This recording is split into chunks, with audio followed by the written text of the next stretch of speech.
Fantastica.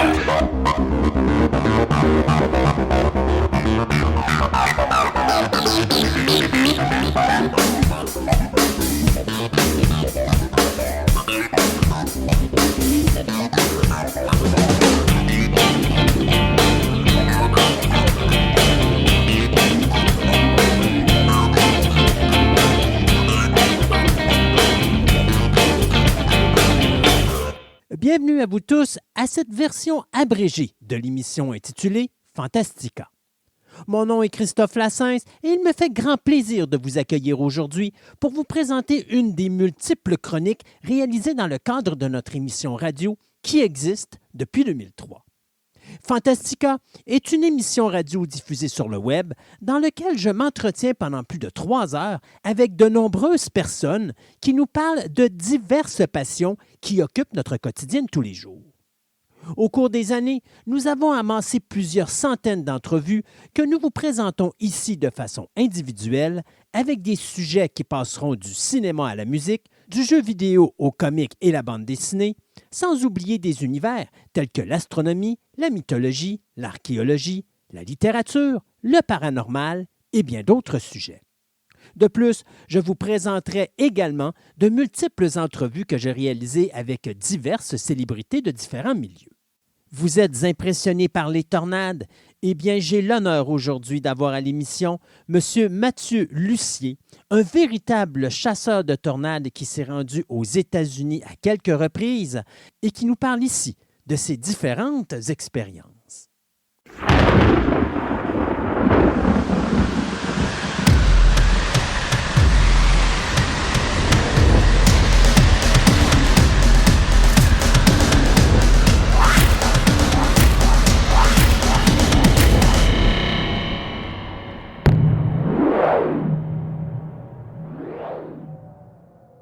Je vais commencer par cette entrevue par une petite anecdote. La majorité des gens qui me connaissent savent comment ça s'est passé, mais en 1996, je m'en vais avec un de mes amis au cinéma et on va voir 2 films. Donc, on prend nos 2 salles, on va voir le premier film et puis après ça, on va voir le deuxième. Le problème, c'est que le premier film, j'ai trippé à bloc parce que ça s'appelait Twister. Et le deuxième, j'ai aimé le film parce que c'était Dragonheart, sauf que le problème, c'est que j'aurais dû switcher la programmation et aller voir Dragonheart en premier et Twister en deuxième, parce que tout le long que j'ai écouté Dragonheart, ma tête était à Twister. Fait que ça fait longtemps que j'ai cette idée de pouvoir parler avec quelqu'un qui a cette chance d'être ce qu'on appelle un chasseur de tornades. Et donc, j'ai découvert à un moment donné M. Mathieu Lussier, qui est un chasseur de tempête, mais qui fait également Tornado Alley une couple de fois. Je pense qu'il va nous l'expliquer, mais je pense que jusqu'à date, il n'est pas loin de la dizaine de visites à Tornado Alley à courir après les tornades. Mathieu, merci de participer à l'émission et d'être avec nous pour nous parler de ce métier et de cette passion qui sont fascinantes. Ben, ça fait plaisir. Donc, la première question qui me vient en tête, c'est d'où vient cette passion pour la météo extrême? Ben, j'ai toujours été fasciné par la météo. Même quand j'avais 5 ans, là, on avait de la misère à me garder assise à l'école là, parce que j'étais toujours fasciné. Puis quand il y avait un orage à l'extérieur, on venait de me perdre. Fait que ça a toujours été ça. Quand j'étais jeune, je me promenais toujours dehors, à l'extérieur pendant des journées de pluie, puis j'étais dans mon monde, puis c'était ça. Puis là, avec l'arrivée du film Tornade en 96, ben, j'ai été fasciné par la chasse aux tornades, là, comme dans le film. Puis là, ensuite, avec l'arrivée d'Internet, ben là, j'ai vu qu'il y avait d'autres passionnés comme moi qui s'intéressaient à la météo. Puis depuis ce temps-là... je cours après les tempêtes, surtout depuis 2005. Depuis 2005, mes voitures sont équipées pour la chasse. Puis je parcours le Québec, l'Ontario. Puis au mois de mai, je descends dans le Tornado Alley là, pour intercepter les tornades. Là. Vous en avez fait combien de Tornado Alley? De combien d'années? Cette année, ça va être ma 5e. OK. Donc, on continue. Là, on est parti sur une lancée. Puis... là, on ne sait pas trop qu'est-ce qui va se passer aux États-Unis. Fait que on est dans l'incertitude un peu, mais c'est sûr que là, c'est sûr qu'on va y aller cette année. OK.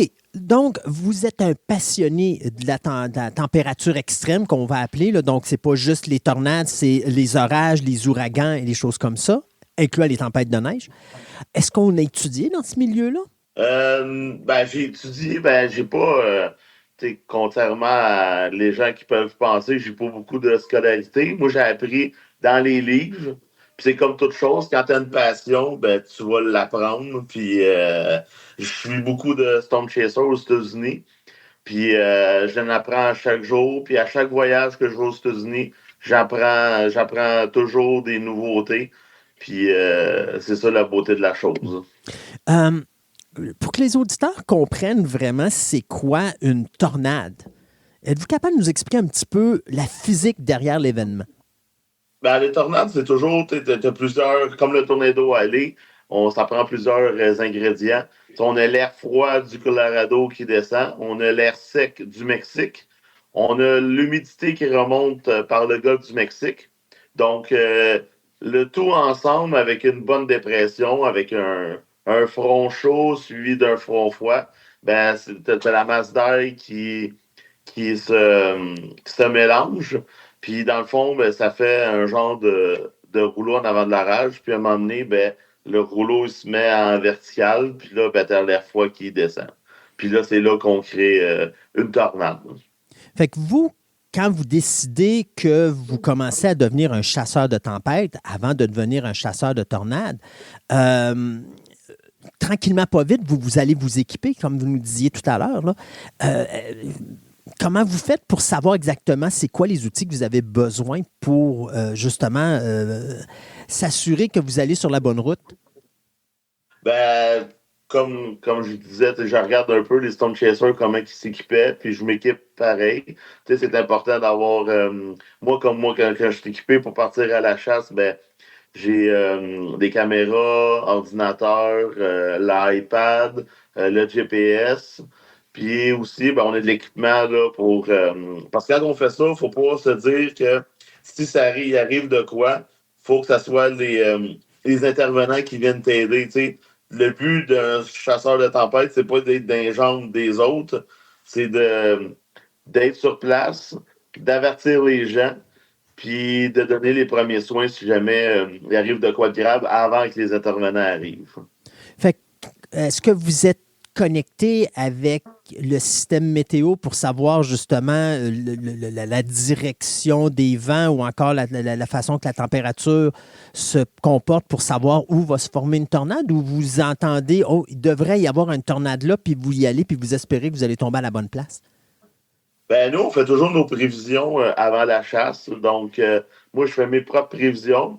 Ensuite, je les valide en regardant les cartes météo du Service Weather Prediction aux États-Unis. OK. Au Québec, on a Environnement Canada ou Météo Média. Puis ensuite, nous, dans le fond, nous, on regarde les conditions. Puis, pour avoir une tornade ou du temps violent, ça prend un orage. Mais il arrive des journées que les conditions sont là pour avoir une tornade, mais il n'y a pas eu d'orage. Fait que c'est sûr. C'est pour ça que des fois, il faut expliquer aux gens que c'est pas parce qu'il y a une veille de tornade pour la journée que c'est sûr qu'il va y avoir une tornade. Il y a beaucoup de personnes qui pensent que il y a une veille de tornade, elle va passer à quelle heure, puis où? Mais c'est pas comme ça, là. C'est un ensemble. Dans le fond, une veille de tornade au Québec, c'est comme une veille d'orage violent. Ça veut dire que s'il y a un orage violent, elle pourrait donner une tornade. OK. Mais c'est pas sûr qu'il va y avoir une tornade. C'est ça qu'il faut essayer d'expliquer aux gens. Si je vous demande à ce moment-là, c'est quoi être un chasseur de tempête? Comment est-ce qu'on peut le définir? C'est quelqu'un qui est toujours sur la route, qui fait beaucoup de kilomètres, puis qui observe le ciel. Dans le fond, c'est les yeux. Dans le fond, c'est les yeux des centres de météo. Bien souvent, les météorologues ne peuvent pas voir qu'est-ce qu'il y a en direct, parce que les autres, ils regardent les images radar. Mais nous, on est inscrits, plusieurs Storm Chasers, on est inscrits sur un site qui s'appelle Spotter Network. Donc, ça donne notre position sur les cartes météo. Donc, les météorologues, quand ils regardent ça, ils savent on est où dans l'orage. Puis notre numéro de téléphone est là. Fait qu'ils peuvent nous appeler et nous dire ça a l'air de quoi là? Est-ce que je lance une alerte de tornade ou on n'est pas là encore? Fait que c'est pour ça que des fois, quand il y a des alertes de tornade au Québec, ben, c'est parce qu'il y a des gens qui ont confirmé que là, ça va se passer là. Fait que là, les alertes de tornade vont sonner. Là. Fait que comment qu'on fait pour non seulement s'inscrire sur cette liste-là, mais être quelqu'un que les gens peuvent dire je peux l'appeler puis je sais que la référence qu'il va me donner va être bonne parce que ça prend quand même un nom. Il faut que les gens vous connaissent pour être sûr que l'information que vous donnez est la bonne. Oui, ben c'est ça, mais pour s'inscrire à ça, il faut passer un examen. OK. Donc, tu peux pas rapporter n'importe quoi parce que de un, il n'y a aucune tolérance sur ce site-là. Si tu envoies une information fausse, tu es banni automatiquement. OK. Il n'y a pas de. Parce que là, le monde. C'est grave, là. C'est fait pour sauver les gens, pas pour caler des fausses informations. Là, que il y a une tornade, mais dans le fond, il n'y en a pas parce que là, tu déranges tout le monde. Là. Ouais. Oui, puis en même temps, il faut comprendre qu'aux États-Unis, c'est pas. Quand il y a des tornades, il n'y a pas beaucoup d'avertissements ou de délais d'avertissement pour ça. Là. Donc, les gens, leur vie, quand il y a un événement comme ça, peut être en danger. Oui, c'est ça. C'est le temps de réaction, surtout le soir, parce que au moins le jour, on a un visuel. Mais l'année passée, on a essayé de chasser les tornades de nuit. Là. Assis dans ton salon, c'est quelque chose, là, mais être sur le terrain, c'est pas le fun, là, parce que là, tu vois vraiment, tu n'as pas de visuel. Ouais. Puis le visuel que tu as du nuage en rotation, c'est quand il y a un éclair. Hein. Puis là, il faut que tu connaisses les chemins, puis tu sais pas trop dans quelle direction on s'en va. Puis moi, je voulais l'essayer, fait que là, je l'ai essayé. Mais c'est ça. C'est stressant. Là, c'est très stressant. Il faut comprendre aussi que, parce que nous, on est habitués ici au Québec, on a de la lumière partout, mais aux États-Unis, quand on est en campagne, il n'y a pas nécessairement des lumières à tous les coins de rue. Donc, comme vous dites, vous êtes dans le noir total, pratiquement. Oui, on est carrément dans le désert, mais ça, qu'est-ce qui est le fun, c'est qu'au moins, on a un visuel. T'sais, on n'a pas des arbres. Quand on est dans le bois, là, on a zéro visuel, puis là, on se demande, c'est pour ça que c'est pas... on a nos endroits préférés là, pour chasser aux États-Unis, là, qu'on est vraiment dans le désert, puis qu'on voit les orages à 800 km au loin quand il y a de la foudre. Donc ça, c'est plus fun que quand on va chasser dans l'Arkansas ou le Mississippi, là, on est carrément dans les arbres. Hein, puis là, c'est dangereux. Okay. Les tornades, est-ce que ça peut survenir autant en montagne qu'en prairie ou c'est principalement sur des terrains plats? Aux États-Unis, c'est dans les terrains plats, mais au Québec, on observe souvent que la chaîne de montagne donne comme un soulèvement. OK. Puis, souvent, c'est assez pour faire une zone de rotation. Mais, au Québec, on n'a pas les mêmes tornades qu'aux États-Unis. Là, c'est pas le même... les orages, on n'a pas les mêmes orages non plus. Là. Un orage violent de base aux États-Unis est déjà plus fort qu'au Québec. Là, l'orage lève, puis on est déjà dans la grêle. Tandis qu'au Québec, on est dans la grêle quand l'orage est à son maximum. Là. J'avais entendu parler que, tout le monde est habitué de la fameuse échelle de F0 à F5. J'avais déjà entendu dire que l'échelle pouvait monter plus haut, mais qu'on n'avait pas de possibilité de pouvoir calculer des dommages avec des F6. Même, je pense que ça se rend jusqu'à F20, si je ne me trompe pas, F10 ou F20. Comment qu'on calcule cette force-là de frappe d'une tornade? Des fois, on voit des tornades puis ils nous disent « d'après moi, ça devrait être un F0 ou un F1 ou un F2 ». Comment ils font pour calculer ça? C'est tout simplement que les dégâts. S'il y a une tornade F5 dans le champ et qu'il n'y a pas de dégâts, il ne confirmera pas F5. Okay. Ça prend vraiment des dégâts. Une tornade F5, il ne reste plus rien. Là. Ouais. Il reste la fondation de la maison, puis c'est tout. Là. Fait que rendu là, même si tu mets l'échelle plus haut, tu es déjà à ton maximum. Là. Mais oui, on a déjà entendu parler qu'ils voulaient modifier ça un peu. On parle que vous êtes chasseur de tornades aux États-Unis, vous avez été à Tornado Alley. Un, c'est quoi qui vous a donné l'idée d'aller là? Et deux, comment qu'on fait pour aller là? Parce que vous allez là, mais probablement pas juste vous dire « OK, je m'en vais tout seul à ce coin-là. » Il faut que vous ayez une équipe. Est-ce que vous amenez votre équipe avec vous ou vous rentrez dans une équipe qui est déjà instaurée? Ben nous, on y va, on va dans le tornado au mois de mai parce que c'est la période. C'est Mhm. quelqu'un qui veut pogner des tornades, c'est vraiment la période. Nous, mon équipe, c'est Extreme Chase Québec. Mais tu sais, on est 5 amis. Puis on part en voiture. Normalement, on part le vendredi soir. Puis on roule le plus qu'on peut. Normalement, on fait un petit arrêt là, dans le sud de l'Ontario. Puis ensuite, là, on descend en direction d'Oklahoma. Mais tout dépendant, ça va être quoi les conditions. Là. Si on a un setup, tout dépendant, il est où le setup, c'est là qu'on va se diriger en premier. Puis ensuite, là, on se promène pendant 2 semaines dans le Tornado Alley. En général, on fait à peu près 15 000 km en 2 semaines. On les va en voiture. C'est sûr qu'on pourrait prendre l'avion, louer un char, mais tu sais, je suis pas dans mes affaires. Moi, quand je descends avec mon véhicule est entretenu, il est équipé, station météo sur le toit. Tu sais, je suis dans mes affaires, mon char est affiché. C'est le fun que les autres Storm Chasers voient mon véhicule. Mhm. Puis le voyage en Tornado Alley au mois de mai, c'est comme une rencontre après un an de tous les Storm Chasers, parce qu'on se revoit tous, là. On est tous les mêmes. On a un ami qui vient de l'Australie. Lui, il descend dans le Tornado Alley, puis il reste là 3 mois. OK. Puis, c'est ça. Tu sais, oui, il y a la chasse, mais il y a tout l'ensemble. Puis, tu sais, ici au Québec, je suis un chercheur de tempête. Je suis quasiment un extraterrestre. Tu sais. Mhm. Mais aux États-Unis, c'est la reconnaissance fois 1000. Puis les Storm Chasers aux États-Unis, c'est comme considéré comme des héros.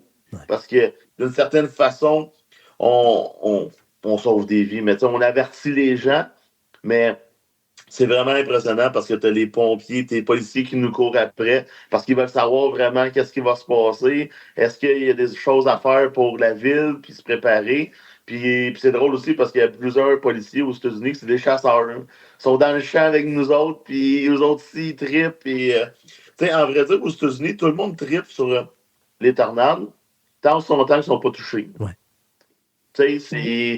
Pour eux autres, ça fait partie de leur vie, les tornades. Il n'y a rien de nouveau.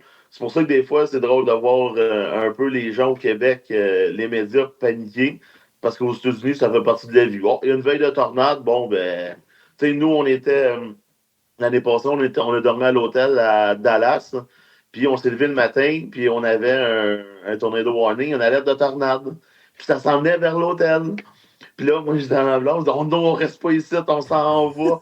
J'aime mieux être dehors, au moins voir l'action, qu'être dans la chambre au 3e étage. Puis là, on descend en bas, puis là, on dit à la madame, dit là, il y a un tourné, oh, ben, c'est pas grave, elle dit, on en a eu une hier, puis, tu sais, eux autres, Ouais. c'est Ils pas sont grave, habitués. là, tu sais. Mais nous autres, c'était comme, on venait de voir des images que quelques jours avant, il y avait eu les gens s'avaient tout mis à l'abri dans une station-service. Hein. Puis la tornade a passé sa station-service. Ah Si ouais. tu regardes les vidéos, c'était peurant. Tout arrache, puis il y a eu plusieurs blessés. Fait que on voulait pas que. Être au 3e étage dans un hôtel là, avec une tornade qui s'en vient, c'est peut-être pas l'idéal. Là. Effectivement. Ça m'amène à une autre question. Souvent, on se dit pourquoi les gens restent dans le Tornado Alley s'ils savent qu'ils vont avoir des tornades qui risquent de leur tomber dessus. Mais c'est rare qu'une tornade, puis dites-moi si je me trompe, là, mais c'est rare qu'une tornade va tomber 2 fois à la même place. Ouais, tu sais, c'est comme les chances d'être frappé par une tornade, c'est quand même mince, là, mais quand ça arrive, ça arrive. Mais c'est ça, tu sais. Mais les gens, il y a plusieurs secteurs où aux États-Unis, les gens sont très pauvres. Les maisons n'ont pas de sous-sol. OK. Donc, la plupart des maisons ont des abris tempête. Donc, puis, tout ce qui reste, dans le fond, tout ce qui est bâtiment commercial, il y a toujours des tornado shelters. Donc, c'est des endroits pour aller se mettre à l'abri. Bien souvent, c'est dans les toilettes des hommes, en dessous des lavabos.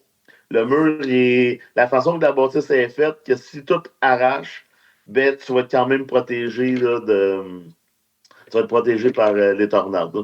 Ou sinon, c'est entre les deux toilettes. Tu as les toilettes pour hommes puis pour femmes. Puis dans le milieu, c'est marqué, il y a une porte, c'est marqué Tornado Shelter.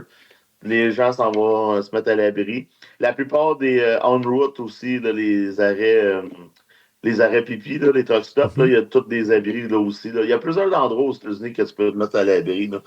Il n'y a pas vraiment de raison aux États-Unis de te faire ramasser par une tornade, sauf si tu ne suis pas Les les directives. conditions. Tu sais, une tornade, les sirènes de tornade, tu as les cellulaires qui sonnent, puis c'est ça, tu sais, puis c'est ça. C'est comme toute chose, il y en a qui. Ah, ça, je ne Ouais. serais pas touché, mais malheureusement, Ouais. sont touchés. Là. C'est quoi le délai que ces gens-là vont avoir avant qu'une tornade leur tombe dessus? Parce que, bon, je pense que on va parler de Twister, bien sûr. On n'a pas le choix parce que c'est le film référence pour ça. Il y a récemment Twisters qui est sorti aussi au cinéma qui font ça, mais tu as des scientifiques qui essaient de trouver une façon d'avertir le plus en plus rapidement les gens pour leur donner le plus de délai possible pour se cacher de ça puis de se mettre à l'abri. Présentement, au moment où on se parle, c'est quoi à peu près le temps de délai entre le moment qu'une tornade frappe et qu'elle est annoncée? Ben, je dirais quand même assez rapide, parce que là, avec la technologie des images radar, c'est différent. La star, on a avec le Doppler, on sait s'il y a de la rotation. Il y a tellement de storm chasers aussi sur la route qui se diffusent sur YouTube. Donc, tu as déjà une idée que s'il y a une tornade à tel endroit, puis que l'orage s'en va vers telle ville, ben, tu vas probablement, tu sais, les gens vont, tu sais, il y a beaucoup de monde qui regarde les storm chasers, tu sais, tu sais, là, on entend plusieurs affaires parce que là, bon, Donald Trump coupe le service météo aux Mm. États-Unis. Donc là, on est comme dans l'incertitude de qu'est-ce qui va se passer parce que là, déjà qu'au mois de novembre, il y a eu des tornades aux États-Unis, puis il n'y a pas eu d'alerte parce qu'il manquait de personnel pour mettre les alertes. Donc là, on ne sait pas qu'est-ce que ça va donner ce printemps, là, ou si ça va changer de quoi, ou c'est tout informatisé, là. Mais c'est sûr qu'on n'est plus comme avant. Là. Avant, ça prenait beaucoup de temps. Mais là, à cette heure, comme je dis, une journée qui annonce des tornades, tout le monde est sur le qui-vive. Là, Ouais. tout le monde fait leurs affaires, mais ils savent que si le ciel devient noir, ça va brasser. Là. Ouais. En Euh, général, on se tient vers l'heure que les conditions vont être au maximum. Donc, ça aussi, ça donne un autre indice que là, ça pourrait brasser vers telle heure. Là. vous êtes sur le terrain. Il y a bien sûr une tornade. Euh, on fait peut-être des excès de vitesse à droite et à gauche pour essayer d'aller aussi vite, sinon plus vite que la tornade. La police doit être très indulgente dans ces moments-là où il arrive des moments où est-ce que là, on fait des signes en voulant dire, ben non, tu vas vite, mais tu vas de l'autre bord, tu vas pas dans cette direction-là. Euh, ouais, ben, tu sais, moi, ma conduite, je la change pas. Je suis toujours très prudent. Je suis prévoyant aussi. Justement, bien souvent, ben, il est là le problème. Il y a tellement de storm chasers, puis il y en a que là, il y a plus de règles, là. Puis malheureusement, il y a eu des décès dans les dernières années. Deux storm chasers qui arrivent en même temps à l'intersection, puis ne font pas leur stop. Bang. Ça a frappé, mais ça a frappé, là. Un pick-up et un Jeep, là, puis malheureusement, ben, ça a fait 3 morts. Puis Ouais. c'est pour ça que bien souvent, ben, les policiers ils commencent à barrer les rues, puis ils veulent pas que là, les chasers aillent là. Puis... Parce que c'est ça, tu as plusieurs styles de storm chaser. T'sais, moi, je m'en vais pas me tuer.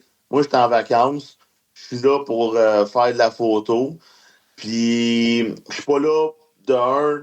Je me sens un peu, tu sais, vu que je viens du Québec, tu sais, je m'en viens pas me mettre dans les jambes des Storm Chasers qui probablement sont payés pour faire ça aux États-Unis, tu sais. Fait que, tu sais, moi, bien souvent, ben, je suis très courtois.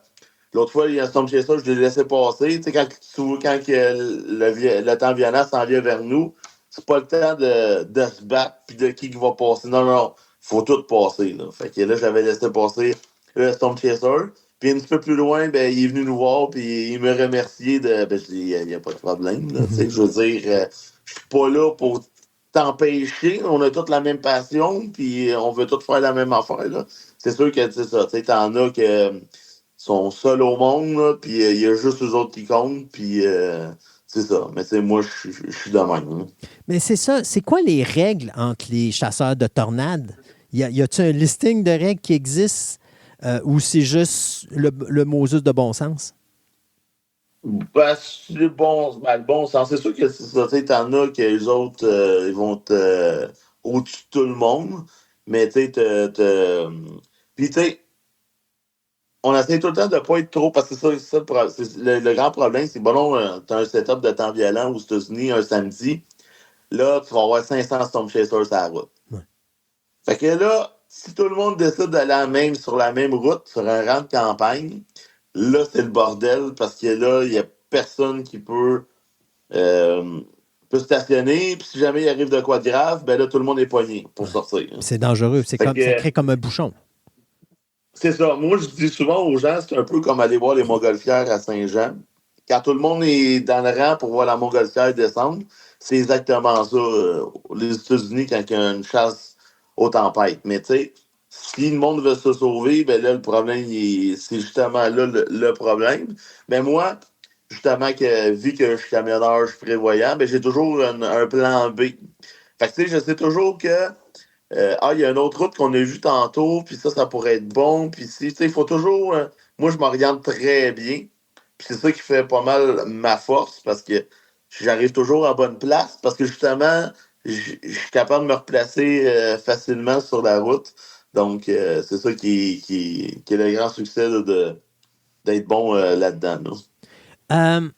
Est-ce que, on parle justement, tantôt on parlait, il y a 500 chasseurs de tornades qui sont tous à la même place, ça crée un bouchon, ça crée un danger. Avec les nouvelles technologies, les drones, les choses comme ça, est-ce que ça amène une certaine facilité ou malgré ça, ça devient quand même problématique sur le terrain à certains moments? Ben, il y en a justement avec l'arrivée des drones. Qu'est-ce qui est le fun, c'est quand tu es dans la végétation et tu n'as pas de visuel, ben, tu as des chasers que les autres vont sortir le drone, puis là, ils sont en direct sur YouTube. Fait que là, on sait déjà, il y a une tornade au sol. C'est ça que j'ai fait, je pense que c'est l'année passée au Missouri. On était parti se positionner à un endroit qu'on attendait que là, c'est là qu'il pouvait se passer de quoi. Puis là, moi, sur la route, je vois les autres Storm Chasers passer. Puis là, je dis, c'est pas normal, ça. Là. Je dis, il doit se passer de quoi, là? Fait que là, je disais à ma blonde, je disais, on va virer de bord, nous autres ici. Puis là, ben, il y avait un chaser qui était déjà dans le bois avec son drone. Puis il y avait une tornade au sol. Fait que là, je disais, oh Seigneur, on s'en va vers là-bas. Mais tu sais, c'était au Missouri qu'on était, il y avait une route. Fait que, tu sais, fallait pas. Un coup qu'on était pogné intercepter la tornade, mais quand on était sur le chemin du retour en s'en allant vers l'est, ben là, on avait la cellule qui nous suivait. Là. Puis là, ben, il n'y a pas de route de sortie. Fait que là, c'est. Tu clenches, puis tu sauves, là, tu sais. Parce que c'est pas vraiment la tornade qui est dangereuse, c'est plus la grêle puis la pluie, parce que là, on n'aurait plus de visuel. Mais d'être sur une autoroute, puis la tornade qui se promène en avant de toi, avec tous les chasers qui suivent, le moment, là, c'est l'adrénaline dans le tapis, là. Ouais. C'est vraiment incroyable. Là. On en parle des dangers d'être un chasseur de tornades. Est-ce que ça peut arriver, même si vous laissez une bonne distance, qu'à un moment donné, ça puisse tourner mal? Et comment qu'on se prépare? Genre, ma question est peut-être complexe, là, mais genre, quand vous arrivez sur place, avez-vous des plans échappatoires dépendant de ce qui peut survenir ou on est là puis on réagit en fonction de comment la tornade va se comporter? Non, ben moi, je suis toujours prêt. Je suis toujours prêt d'avance. OK. Tu sais, quand on chasse les tornades, il faut toujours se. La porte de sortie, c'est tout le temps vers le sud. OK. Parce que dans le fond, un chasseur de tornade, il va toujours se positionner au sud de l'orage. Donc, on a un visuel sur la tornade, on n'a pas de pluie, on n'a pas de grêle, puis on est bien placé pour voir le spectacle. Sinon, si tu attaques l'orage par en avant, là, c'est très dangereux parce que là, tu vas avoir le fort vent, tu vas avoir de la forte pluie, tu peux avoir de la grosse grêle, puis tu n'as pas de visuel s'il y a une tornade. Là. Fait que tu risques de mettre ta vie en danger. Mais l'année passée, là, c'est toujours surprenant. On intercepte la grêle aux États-Unis. L'année passée, on avait des balles de baseball. Là. Puis, jusqu'à des balles de softball. Puis, je pense que c'est l'année passée ou l'année d'avant, ils ont battu un record de la grêle de la grosseur d'un ananas au Texas. Wow. Ça, ça, faut pas. Nous, en général, moi, quand je sais qu'il y a de la grosse grêle, je vais toujours me positionner en dessous d'une station-service, puis j'attends. Puis là, ben, tu vois le monde qui continue à rouler jusqu'à temps que ça commence à tomber, parce que nous, avec les logiciels radar, on le sait la grosseur de la grêle dans l'orage. OK. Fait que nous, on se met à l'abri, puis là, après ça, ben là, un coup que ça commence à tomber, ben là, tu vois les chars se pitcher partout, qui essayent de se trouver un abri, parce que, mais tu sais, la grêle aux États-Unis, c'est tout à fait normal, là, tu Mhm. sais. En général, la grêle qu'ils ont aux États-Unis, bon, ça fait des petites bosses, mais pas dangereuse, là. C'est quand ça commence à être des balles de Ouais. baseball, là, là tu pètes les vitres. Euh, OK, on commence sa journée, on se prépare et tout ça. Expliquez-moi un petit peu la journée d'un chasseur de tornades. Comment qu'on se prépare pour sa journée? Est-ce qu'il faut qu'on arrête à des emplacements? Est-ce que c'est un stress continu ou c'est beaucoup d'attente? Est-ce qu'on peut prendre des repas ou il faut s'amener de quoi manger entre-temps? Comment ça fonctionne un petit peu une journée là, globale? Ben, en général, on fait les prévisions, on fait une prévision la veille, le soir avant de se coucher. Le lendemain matin, on se refait une autre prévision. Puis là, ben, on calcule le nombre de kilomètres à faire, c'est l'endroit, est-ce qu'on a le temps de se rendre là? Puis bien souvent, ben, on prend le temps de déjeuner. Puis on grignote dans l'après-midi là, aux États-Unis. Là, on mange souvent dans les dépanneurs, mais les dépanneurs aux États-Unis, il y a toujours de la bouffe faite maison qui est faite. Fait que tu as toujours des mini pizzas. Moi, c'est ça que j'adore parce que ça coûte vraiment pas cher. Puis, tu n'as pas le temps de manger un gros repas. Là. Dans le fond, c'est juste manger pour dire que, bon, on n'a pas trop faim, mais tu sais, on ne mourra pas de faim. On mangera après les orages à la fin de la chasse. Donc, c'est ça. On fait nos prévisions, puis on s'en va à destination, tout dépendant là, de l'heure. En général, c'est comme l'année passée, j'ai calculé ça comme une journée d'ouvrage. Tu sais, on part à 8 heures le matin. Si le setup est pour en soirée, ben on roule jusqu'à 5 heures. Puis, bien souvent, là, on arrive. Les orages, bien souvent, ça arrive à fin d'après-midi, début de soirée. Donc, en général, on a toujours le temps de se rendre. Le problème, c'est quand ils annoncent bon, non, un setup à tel endroit, mais que demain, il y a un plus gros setup, mais vraiment très loin. Fait que là, t'es comme. Faut Là, tu te choisir. dis, c'est ça. Tu sais, on peut chasser ce setup-là aujourd'hui, mais on ne niaisera pas trop longtemps sur cette cellule-là. On va se préparer pour la journée de demain. Parce que c'est arrivé une fois l'année passée, il a fallu qu'on fasse un 9 heures de route pour être au setup.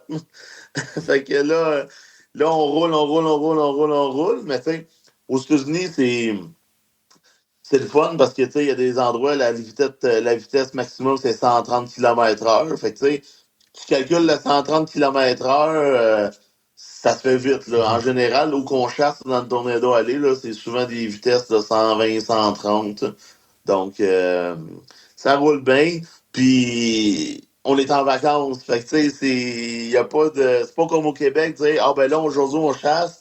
Là, t'as déjà la tête à l'ouvrage de demain. Faut pas que tu te couches trop tard. Puis ici, là-bas, c'est liberté. Puis, on fait notre passion. On fait notre passion pendant 2 semaines. Puis, c'est ça qui est formidable. Il y a des gens qui gagnent leur vie de ça, d'être des chasseurs de tornades. Comment ils font pour gagner leur vie? Puis vous, dans votre cas, quand vous montez là-bas, vous n'êtes pas payé. Donc, il faut que vous amassiez de l'argent pour être capable de faire ça. Vous n'êtes pas subventionné. Non, ben c'est ça. Là. Aux États-Unis, c'est des chaînes de télévision qui payent des Storm Chasers. Moi, je suis commandité par Honda Longueuil. OK. Donc, les réparations du véhicule, ben ça, je m'en fais pas. C'est tout réglé par Honda Longueuil. Mais oui, ben les vacances, dans le fond, c'est comme quelqu'un qui ramasse de l'argent pour aller en vacances à Cuba. Nous, on s'en va dans le Tornado aller. On s'en va dans le Tornado aller au mois de mai. Puis, vu que je travaille chez Rona, ben, il faut que je prenne mes vacances de la construction. Donc, pendant 2 semaines, ben là, on est en vacances de construction avec nos enfants. Puis nous, là, on parcourt le Québec, l'Ontario, là, pour le temps violent. OK. Euh, je remarque, mais je ne sais pas si c'est quelque chose qui se passe présentement, mais je remarque depuis 2, 3 ans qu'il semble que le Tornado Alley, il bouge un petit peu. Puis, il y a beaucoup plus de tornades en Ontario et à Montréal. C'est un phénomène normal qui se replace ou c'est dû à ce qu'on peut appeler je sais qu'il y a beaucoup de monde qui n'aime pas ce terme-là, mais le réchauffement de la planète, là, donc c'est-à-dire que le fait qu'il y ait plus de sel dans l'eau, ça fait une température qui est, ben, les eaux sont plus chaudes, ça crée plus de tempêtes fortes. Est-ce que c'est quelque chose qu'on voit qui se dirige vers nous ou c'est vraiment quelque chose de temporaire et ça devrait devenir normal? Ben, le tornado allé, ben, il se déplace. Ben, il se déplace. Tu sais, on voit qu'il y a un petit peu plus d'action du côté de l'Arkansas, puis pas l'Indiana, mais Ohio, puis Mississippi. Mais au Québec, il y a toujours eu des tornades au Québec. C'est juste que depuis quelques années, on a un nouveau système météo qui s'appelle le Northern Tornado Project. Donc, eux autres évaluent les dégâts de tornades ou de micro-rafales par image satellite. Donc, des tornades qui n'étaient pas répertoriées, ben, ils sont maintenant avec ce système-là. OK. Nous, on est rendu enquêteurs avec eux depuis cet été. Donc, nous, dans le fond, on voit des dégâts, mais on envoie le lieu de dégâts à cet organisme-là. Puis là, eux autres, avec les images satellites, voient si c'est des dégâts ou si c'est une tornade ou une micro-rafale. Donc, le fait d'avoir ce système-là, c'est amplifier le nombre de tornades, parce que le nombre de tornades au Québec, ça a toujours été entre 7 et 8, mais en général, là, ça a toujours été du 15 à 20 tornades par été au Québec. OK. Fait que c'est pour ça que quand on voit en ce moment que là, les chiffres montent avec cet organisme-là, ben, c'est tout à fait normal. Là. Tu sais, il y a rien qui dit pour le moment qu'à cause des changements climatiques, il y a plus de tornades. Là. Tu sais, c'est la même chose pour les ouragans. Il n'y a pas plus d'ouragans. C'est juste qu'on en parle plus. Les dommages peuvent être un petit peu plus intenses, mais je veux dire, on s'en va pas vers une série de tornades au Québec. Puis il y a plus de gens qui rapportent. Avant, les dégâts de tornade, ben, tu voyais ça aux nouvelles à 18h puis à 22h. Là, à cette heure, c'est en direct. Là. Les gens ont tous des cellulaires. Ils filment, ils nous envoient les vidéos. Fait que les vidéos se promènent partout. Donc, une tornade avant qui était tout seul dans le champ ou dans le bois, puis que personne n'en parlait, ben là, t'as toujours quelqu'un qui. Ça nous, ça nous fait toujours rire parce que nous, on court après ça. Oui. Puis t'as le gars qui est chez eux, lui, il filme, puis la tornade passe dans sa cour, puis c'est comme. OK. C'est c'est comme. Nous autres, on court après, puis on le pogne pas, mais lui, il a la vidéo de l'année dans sa cour. Hein. Mais c'est-tu quelque chose qui peut rapporter des sous pour vous, ça? Si, mettons, vous êtes sur place puis que vous filmez un événement ou une tornade, est-ce que vous en profitez pour revendre aux postes de télévision qui sont, mettons, aux États-Unis ou dans ce secteur-là, ou même ici au Québec? Ben, aux États-Unis, il y avait un marché, mais là, le fait que, tu sais, il y a plusieurs personnes qui ont la même vidéo, puis si toi, tu veux la vendre, ben, t'as quelqu'un d'autre, lui, qui veut être populaire, fait qu'il va la donner gratuite. Ouais, je comprends. Fait que là, c'est... Mais au Québec, les médias ne donnent aucun montant pour... Tu sais, moi, j'ai des belles photos, puis... mais non, ça, ils vont prendre une photo de cellulaire de quelqu'un, puis c'est gratuit, puis c'est ça. Mais tu sais, pourtant, ils ont des comptes de dépenses pour ça, mais ça, c'est un long débat. C'est la même chose aux États-Unis. Tu sais, on est plusieurs, tu sais, on met du temps, on met beaucoup d'argent. Puis, tu sais, moi, je fais beaucoup de live sur Extreme Chase Québec. Puis, quand je demande là, aux gens si vous voulez contribuer, ça va nous faire plaisir. Ben, on a des bonhommes fâchés parce que le monde ne sont pas d'accord. Mais ma journée de chasse, de un, je travaille pas. Ouais. Cette journée-là, je dépense d'essence, je dépense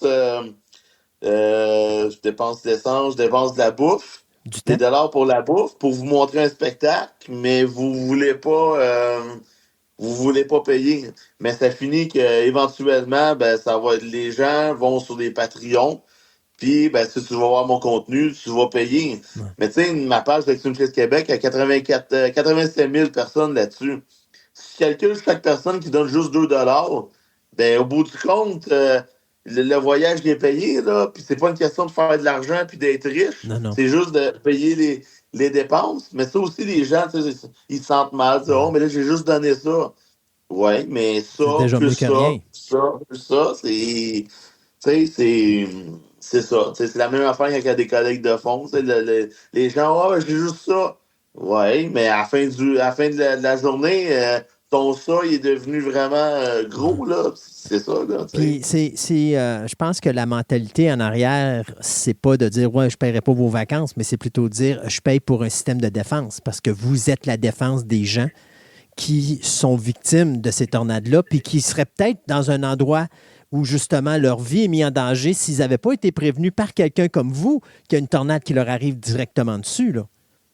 C'est ça, tu sais, une journée de veille de tornade au Québec, là, je monte là, à 1000 personnes qui me regardent en direct, là, puis Ouais. Ah, on est content de vous suivre, puis tout, mais moi, à la fin de la journée, il n'y a personne qui a payé pour qu'est-ce que j'ai fait, là, tu sais, je veux dire, ça me fait plaisir, je suis passionné, mais c'est ça, au bout du compte, tu sais, c'est quand il y a eu l'éclipse, j'ai filmé l'éclipse avec mon cellulaire, puis la qualité était vraiment so-so, là. Mais il y avait 8000 personnes qui m'ont regardé en direct. Ouais. J'étais comme, ben voyons donc, mais le monde, il aime le spectacle, il Ouais. aime nous écouter. Tu sais, moi, j'essaie pas d'être meilleur que tout le monde. Moi, j'ai du fun, je trippe, puis tu sais, oui, il y a des gens qui disent, oh ouais, mais tu souhaites le malheur aux autres. Ben, c'est pas une question de souhaiter le malheur. J'ai aucun pouvoir sur la météo, là, tu sais. Je veux dire, c'est pas parce que je vais avoir une tornade à tel endroit que là, Dame Nature va dire, bon, ben, on va y mettre une tornade là, tu Ouais, sais. non, c'est ça. Puis encore là, je trouve que c'est encore là une vision défaitiste parce que moi, je ne le vois pas de cette façon-là. Moi, je le vois comme étant vous êtes les yeux de qu'est-ce qui se passe sur le terrain, puis grâce à vous, ça va peut-être sauver des vies. C'est ça. C'est exactement ça que, tu sais, on essaie de faire. Puis dans notre équipe, bon, on a du personnel, sont dans le système de santé. Donc, quand on fait ça, on a des trousses de premiers soins dans le véhicule. Tu sais, on est prêt à donner les premiers soins avant que les ambulances arrivent, Ouais. puis que Ce qui peut les sauver la vie intervenants d'une arrivent. personne. Le temps d'attente de Ouais. l'ambulance, parce que dites-vous une chose, s'il y a eu un événement, une rafale ou encore une mini-tornade, veut pas, les chemins sont peut-être bloqués, les ambulances vont prendre plus de temps à arriver, vous êtes le premier répondant. Ouais, ben c'est ça, des fois, là, quand on court après les orages, puis on voit une voiture en panne, on arrête, êtes-vous correct? Puis là, la personne est, hein? Tu sais, ils sont tous surpris Mm. que, ben non, on est là. Je dis, même quand il y a des tempêtes de neige, là, la personne est dans le fossé, là, on va attendre que les intervenants arrivent, parce que quand il fait froid, ben là, tu sais, ton char marche encore? T'as-tu de la chaleur? Ou, tu sais, mais le problème au Québec, c'est qu'on n'a pas d'autre de tirer les gens. Je peux pas les sortir. Tandis qu'aux États-Unis, ben, les gens sortent tous avec des coffres, mais au Québec, on n'a pas le droit euh, parce que la loi ne nous le permet pas. Mais tu sais, moi, j'ai été voir les effets de lac aux États-Unis, dans le coin de Watertown, au fin novembre, début décembre. Puis, ben, je suis resté pris. Mais moi, j'ai un hinge. Fait que les gars en pick-up, ben, ils s'est attaché. Puis, ils m'ont tiré, tu sais. Mhm. Mais ça, c'est très pratique, un hitch, là, mais c'est ça. Il faut être prêt. Moi, quand je m'en vais dans la grosse neige, j'ai mes traction aid, ma pelle, ma corde. J'ai un crochet en arrière pour pouvoir me tirer. Donc, c'est ça. Faut être prévoyant. Puis, tu sais, aux États-Unis, ils font exactement la même chose, là. Dans le fond, je fais la même chose que les Storm Chasers aux États-Unis, mais au Québec. Ouais. Euh, vous allez à Tornado Alley, c'est 2 semaines de vacances. Mais Ouais, vous avez un site qui s'appelle Extrême Chasse Québec, et là, vous ouais. fonctionnez à l'année. Donc, comment qu'on fait pour travailler puis être chasseur de tempête en même temps, surtout quand il y a une tempête de neige qui arrive, puis c'est vraiment la tempête du siècle. Puis normalement, on est supposé travailler cette journée-là où tu dis hey, boss, je m'en vais sur la route ou le boss, es-tu gentil ou comment ça marche?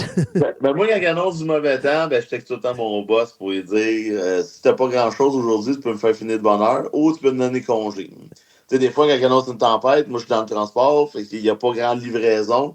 Donc, soit j'ai congé, mais c'est ça. Mais tu sais, nous, tu sais, moi et ma blonde, on fait la chasse aux tempêtes, on fait les prévisions, on suit tout ce qui est côté météo, on travaille, puis aussi, on est pompiers auxiliaires pour la Montérégie. OK. Donc, euh, pompier auxiliaire, c'est pompier bénévole. La chasse, c'est bénévole. Fait qu'on a juste notre emploi. Puis là, on manque de temps. Ben, je comprends ça. Mais parlons-en de manquer de temps. Comment qu'on fait pour avoir une vie familiale à travers ça et en plus avoir une blonde qui a les mêmes passions que vous? C'est ça, il faut qu'il y ait quelqu'un qui ait les mêmes passions que nous, parce que, tu sais, moi, s'il annonce une tempête, c'est sûr que je vais pas courir la soirée dans la tempête. Hein. Fait que c'est vraiment le secret. Puis, nos enfants, ils aiment ça aussi. Fait que quand on est les quatre, on s'en va se promener, puis l'été, quand on va chasser, j'essaie de trouver des activités pour les enfants, tu sais, parce que, bien souvent, les orages, c'est en fin d'après-midi. Fait que là, je dis aux enfants, on va aller faire cette activité-là, puis après ça, on va chasser. Fait que j'essaie de.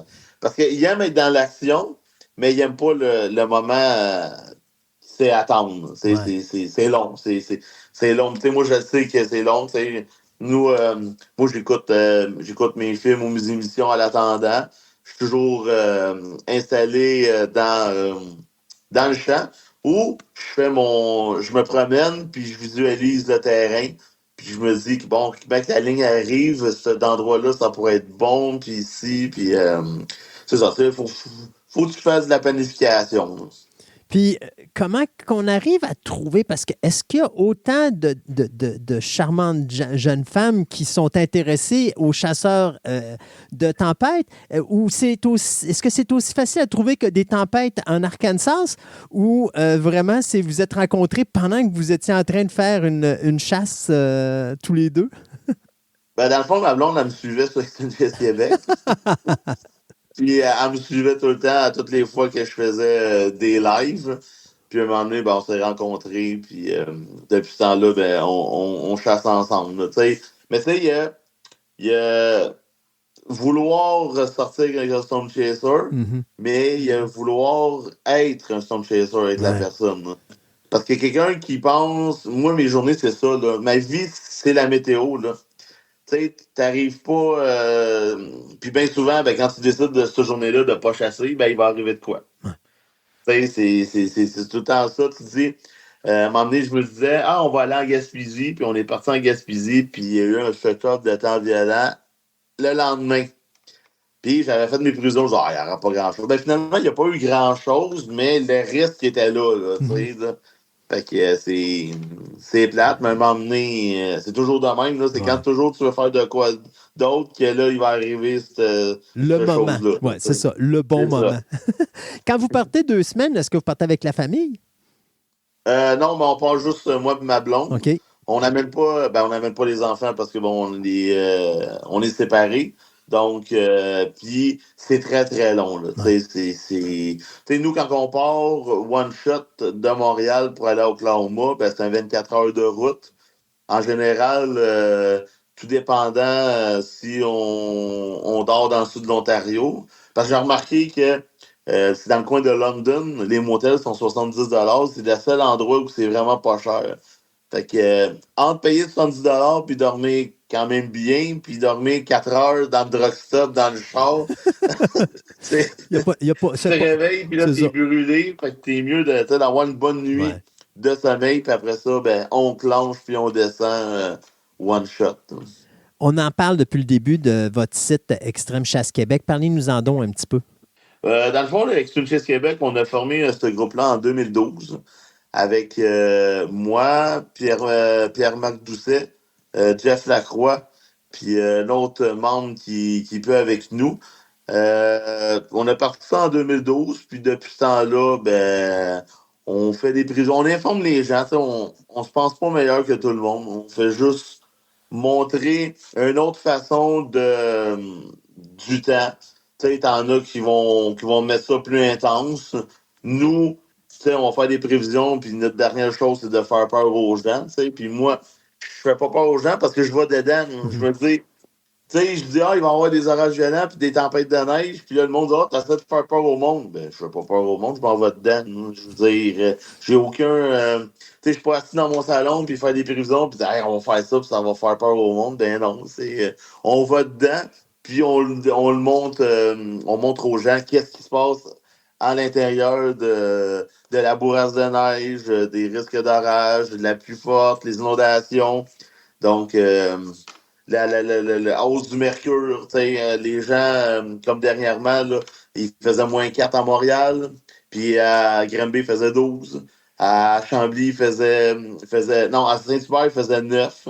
Fait que, tu sais, c'est tous les courants des vents, puis on essaie d'informer les gens que, bon, là, le mercure va monter parce que le vent il est du sud. Là, le front froid qui s'en vient, tu vas avoir une chute du mercure. Puis, c'est ça. Moi, ça m'intéresse, j'aime ça. Puis, quand il y a des gens qui sont sur la page, puis ils disent, ah, c'est pas intéressant, Ben, regarde, ils ont tu peux juste, c'est cliquer ça, puis ils ont t'en juste à aller, changer de là, je veux page. dire. Tu sais, des fois, je suis les Storm Chasers aux États-Unis, puis ils streament toute la journée, puis il n'y a rien, là. Ouais. Puis c'est juste le fun de les écouter, puis d'avoir une interaction avec eux autres. Puis je n'écrirai pas hey, qu'est-ce que vous faites, là, c'est vraiment plate, là, c'est pas intéressant. Là. Ouais. Surtout pour quelqu'un qui n'a pas payé.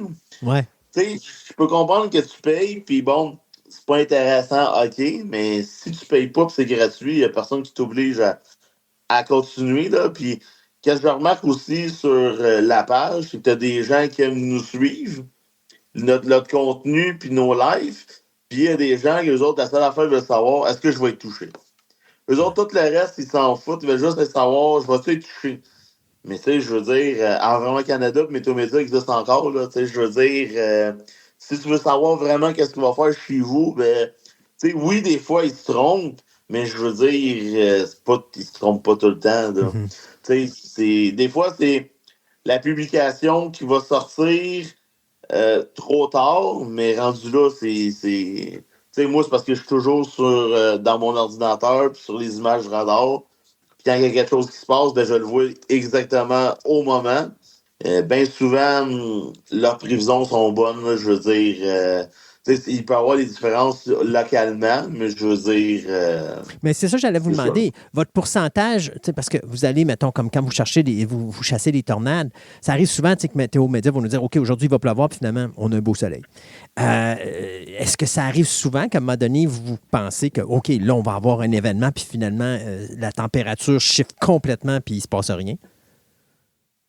Ouais, ben c'est sûr. Des fois, il manque un ingrédient, il manque du soulèvement ou tout dépendant. Bien souvent, qu'est-ce qui se passe au Québec, c'est que la pluie qui arrive le matin, c'est le front chaud. Puis, tu as toujours une fenêtre entre le temps que le front chaud va s'en aller, puis tu vas avoir les températures vont remonter assez pour quand que le front froid va arriver, ça va brasser. Bien souvent, le temps, l'atmosphère n'a pas eu le temps de se réchauffer assez, puis finalement, ben, on finit qu'on n'a pas eu d'orage. Mhm. Ou des fois, on manque d'humidité. Donc, bien souvent, c'est ça. Là, il annonce une grosse ligne, puis finalement, ben, il n'y a pas eu d'humidité, donc ça passe en vent. Fait que, c'est ça qui arrive souvent, mais tu sais, une journée d'orage, là, bien souvent, c'est qu'il va faire beau dans la journée, puis en fin d'après-midi, il va y avoir des orages, puis en début de soirée. Tu sais, bien souvent, on a deux zones. Là. Mais je veux dire, c'est parce que c'est la façon que l'icône est faite que là, tu as l'impression qu'il va y avoir des orages toute la journée, puis qu'il va mouiller. Mais à cette heure, c'est quand même le fun parce que sur les applications, tu as les prévisions horaires. Donc, tu sais vraiment à telle heure. Même moi, je regarde ça, je me dis, OK, bon, les autres, ils prévoient que les vents, parce que pendant que tu regardes la prévision, tu dis, bon, aujourd'hui, ils annoncent des vents. Bon, ça va être venteux. Mais là, tu es là, tu dis, ils vendent pas. Mais quand tu vas voir la prévision horaire, tu vois à telle heure que les vents vont commencer. Là. Fait que c'est la même chose pour les températures. Tu regardes les températures, tu dis, hey, il annonce chaud, mais en après-midi, on gèle. Ben oui, parce que là, si tu regardes la prévision horaire, tu vois que le mercure va descendre parce que le front froid est passé le matin, puis le changement de masse d'air va se faire en après-midi. On va finir avec des anecdotes. Des anecdotes que mon ami Mathieu a vécues lorsqu'il a été chasser les tornades dans le Tornado Alley. Il doit en avoir pas mal. Ah, il y a plusieurs. Je vous dirais que l'année passée, c'était vraiment la reconnaissance, là, beaucoup de reconnaissance, puis ça faisait vraiment du bien. On était mangé au restaurant à Cracker Barrel à Oklahoma, puis il y avait un chef indien dans le restaurant avec l'habit puis tout.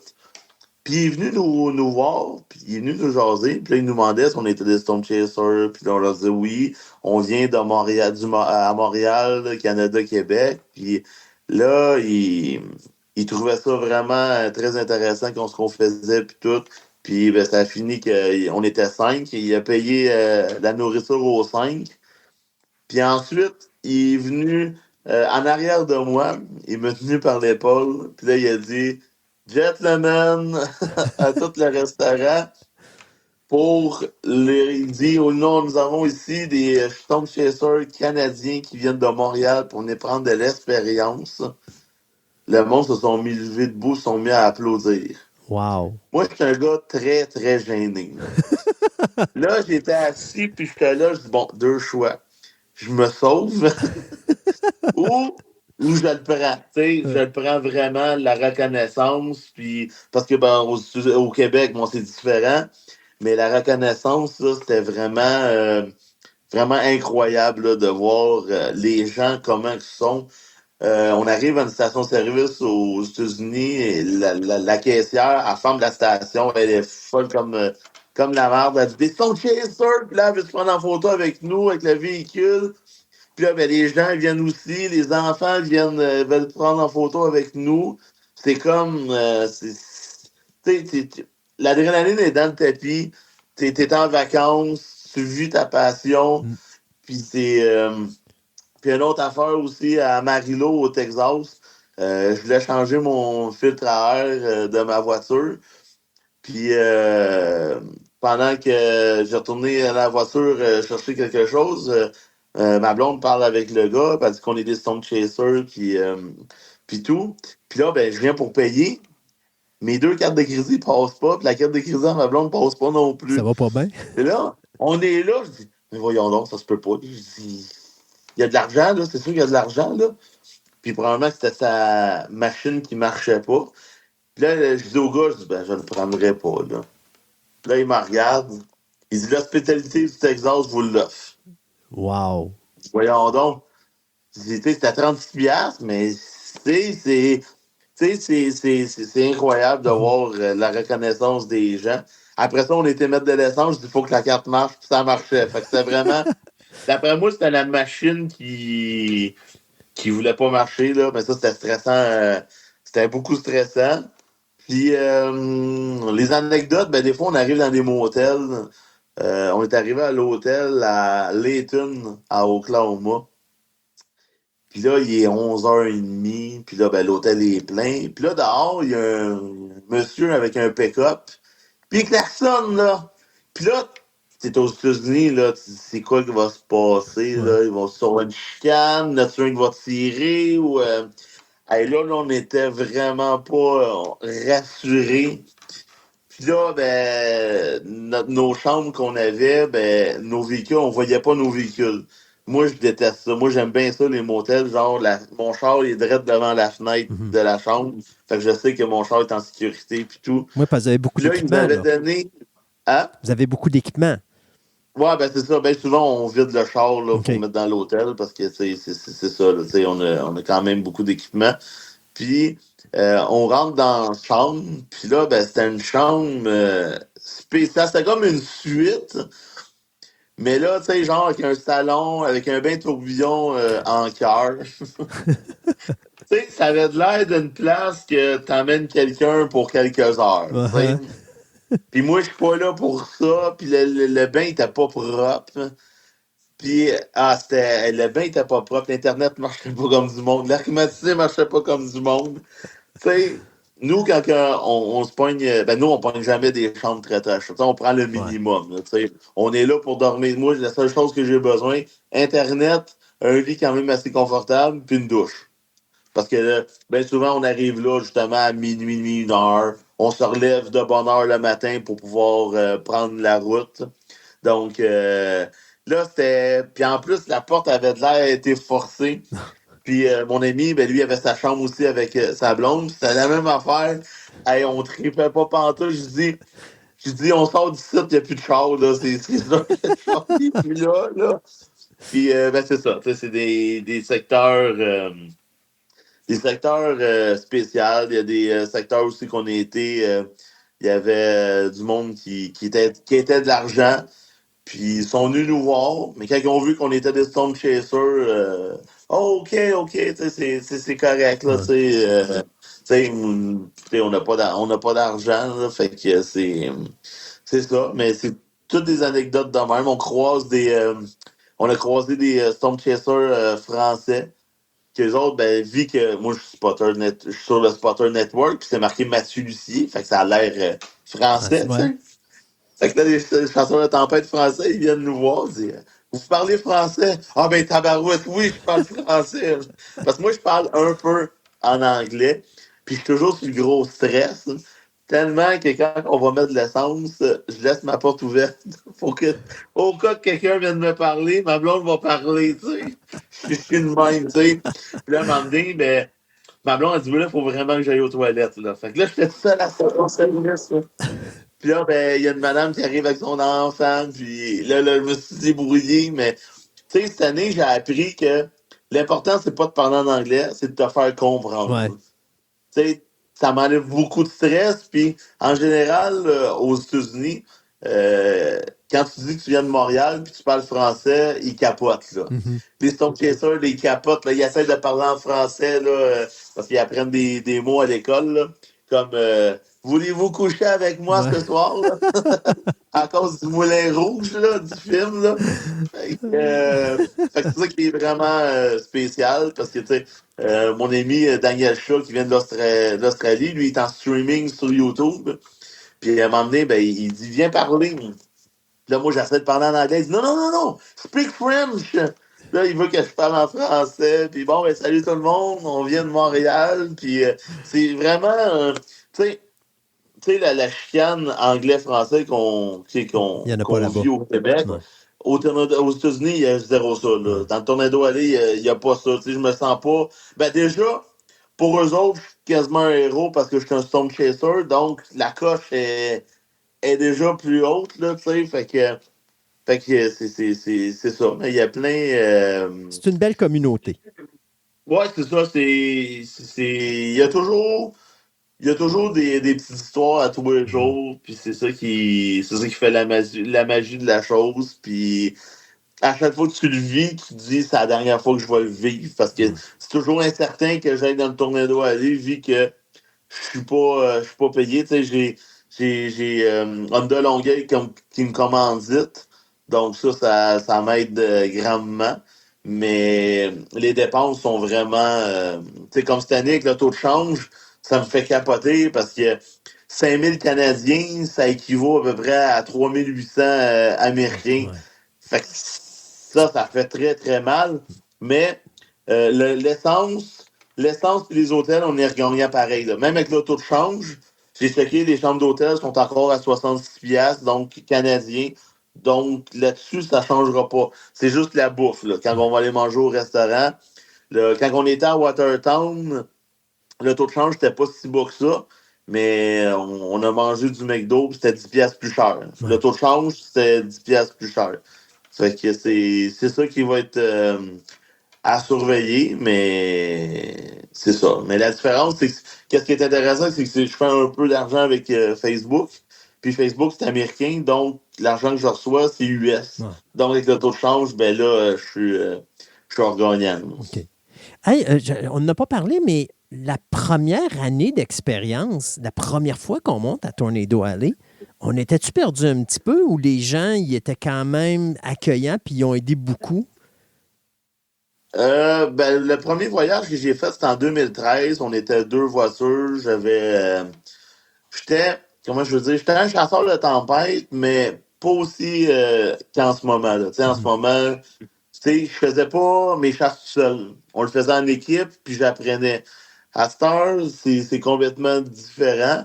Mais encore une fois, j'étais stressé. Tu sais, Ouais. j'étais stressé, je parle pas beaucoup anglais. On n'était pas équipé comme on était en ce moment. Là, en ce moment, tu sais, avec l'Internet, tu sais, là, à cette heure, j'ai 200 gigs de données, Canada, États-Unis, Mexique, Caraïbes, pour 65 Dans le temps, on payait une clé aux États-Unis pour, je pense, 6 ou 9 gigs, puis c'était 100 piastres.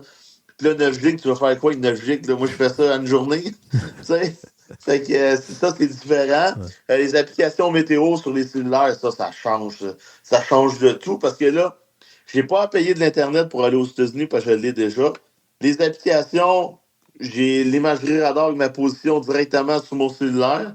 Donc ça change tout. Les routes, ben, t'es plus obligé de checker dans un Ouais, livre pour savoir où est la route. Tu l'as sur le GPS. Fait que, exact. ben souvent, c'est moi ce que je fais. Je marque la ville où je veux m'en aller. Puis après ça, ben, je vais changer de destination. Puis à cette heure, moi, j'aime beaucoup l'image satellite sur les GPS.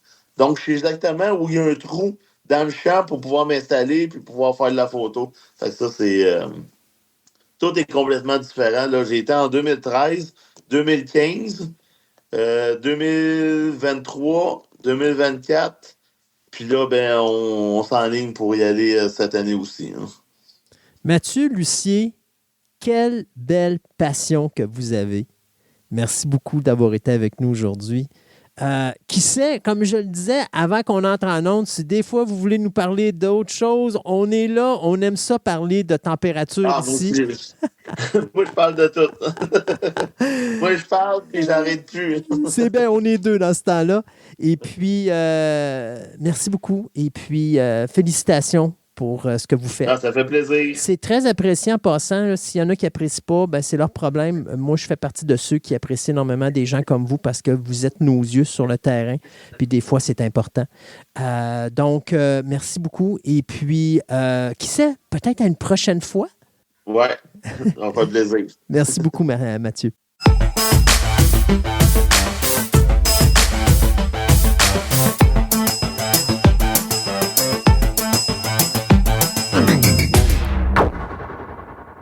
C'est déjà tout pour cette émission abrégée de Fantastica. Si vous désirez nous suivre, vous pouvez écouter notre programme de 3 heures qui est diffusé une fois ou 2 semaines, et ce, en vous inscrivant gratuitement à notre page Facebook de Fantastica Radio Web afin de connaître les dates de diffusion des nouvelles émissions.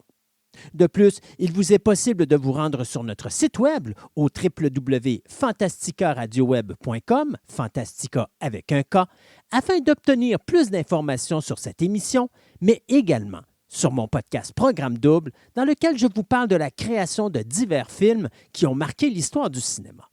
Je vous remercie de votre écoute et je vous invite à nous rejoindre de nouveau ici même afin d'écouter notre prochaine édition abrégée de Fantastica.